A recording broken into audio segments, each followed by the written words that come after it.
Madrid a tremblé ce samedi soir. Du duel au sommet du championnat d'Espagne entre le Real Madrid et le FC Barcelone, les Catalans sont sortis immenses vainqueurs et avec la manière. Un doublé de Robert Lewandowski a mis le Barça sur les rails d'une immense victoire au Bernabéu. C'est une humiliation pour les merengues, qui accusent désormais 6 points de retard sur leurs concurrents en tête de la Liga. Dans la nouvelle guerre des étoiles, qui se profile entre le Barça et le Real Madrid, c'est l'empire naissant d'Hansi Flick qui contre-attaque. Au Santiago Bernabéu, les Blaugrana ont surclassé les merengues, avec un score net et implacable. Les Madrilènes avaient pourtant légèrement dominé les débats en première période, avant de sombrer totalement après la pause.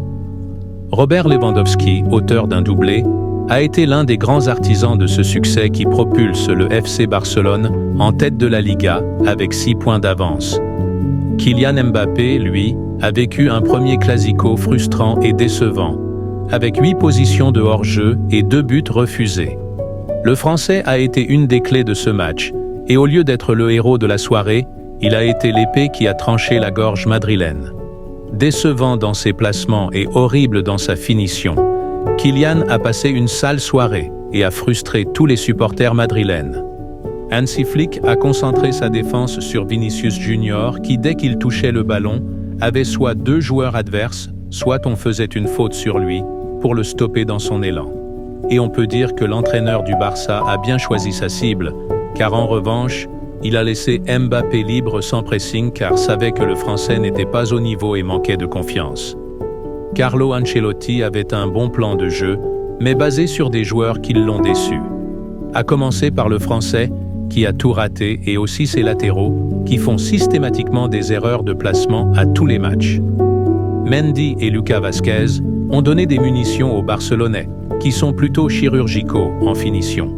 Mais Carlo a fait une grave erreur en ne remplaçant pas Mbappé à l'heure du jeu, et au lieu de faire sortir son attaquant décevant, a choisi de vider son milieu, surtout avec la sortie de Camavinga.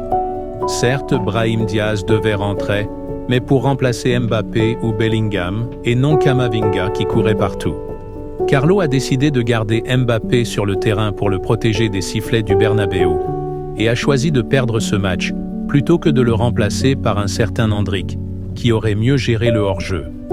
On attendait ce classico entre le FC Barcelone et le Real Madrid, comme on attendait ceux qui opposaient Cristiano Ronaldo et Lionel Messi.